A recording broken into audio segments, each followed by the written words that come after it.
Hey everyone, I'm back, and today we're going to be talking about Thunderball. And this movie came out in 1965 and it's directed by Terrence Young, starring Sean Connery as James Bond, and it's the fourth Bond film ever made.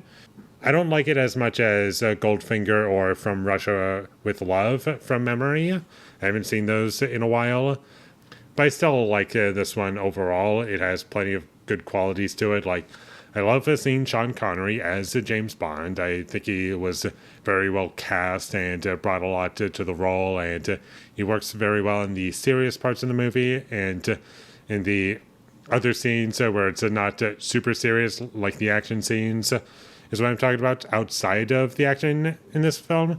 I think he works very well. He has a really great way of getting his way with everyone in this movie, and you just buy it because he brings so much charisma to the character, and it's very entertaining to watch. And this movie is pretty much carried on his shoulders. So, like, without him, the movie wouldn't work, I feel. Or at the very least, it would be much worse.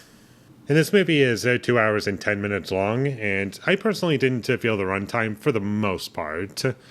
I feel as though pretty much every scene moved the story forward, and it was fun to watch at the very least. I was curious to see where things would eventually wind up, and there's some action stuff that I enjoyed, and a good chunk of this movie does take place underwater, and I'm not exactly sure if this movie was like a nightmare to film, because I do know that there are some movies out there, or at least the big ones like The Abyss, Waterworld, Jaws, like they were pretty much a nightmare to film because all the production troubles that those movies faced with just having the water as a part of the environment and like filming on water or underwater. It's always been difficult and brought a lot of challenges. And I'm not sure if this movie faced similar issues or not, but I wouldn't be surprised if that was the case for this movie. And I was enjoying this movie as a 60s spy thriller. Like, it did capture the tone of what a 60s movie would be like, in my opinion.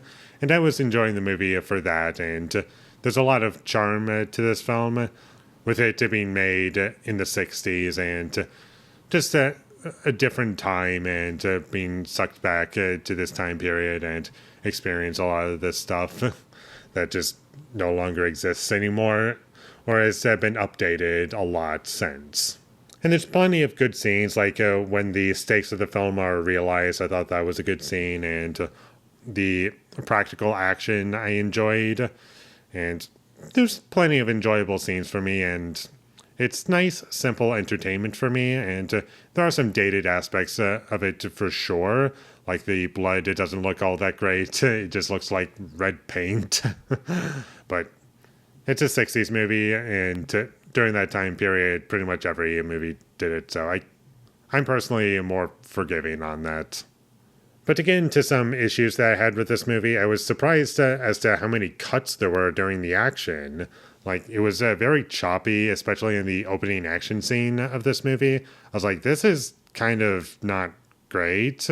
I'm really hoping the rest of the movie isn't like this, and fortunately the action is a bit better than that. It's not nearly as choppy, but unfortunately, as far as action scenes in this movie go, there's not one that really stands out to me as one that's, like, impressive.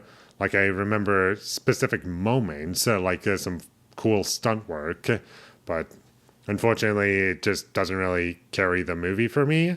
And there were some obvious blue screen effects that were kind of dated and didn't really hold up.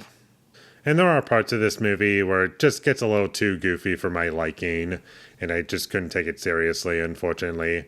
And I'm not talking about the dialogue scenes, I'm talking about specific stuff like flying in the air with a jetpack. I'm like, okay, this is a little goofy for a James Bond movie, even during this time period. I just felt as though that went a bit too far. And that's just one example. There are plenty of other examples I can give. But one other thing that I'll mention is that there were some sound design issues that I had, like with the helicopter. Like, you could clearly hear characters talking and barely hear the helicopter in the background.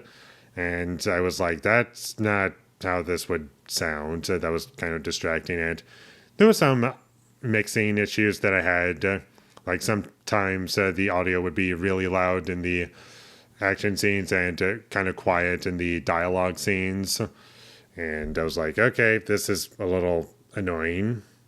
And during the climax of the movie, this has nothing to do with whether or not I think the movie is good or bad. It's not really an issue with the movie that I had. It was just kind of funny that I thought of it. And during the climax of the movie, I thought it would be very funny if they just, and obviously this didn't exist back then, but it would be really funny if someone during that climax scene, they just played the Avengers theme on top of it. I thought it would be pretty funny if someone did that.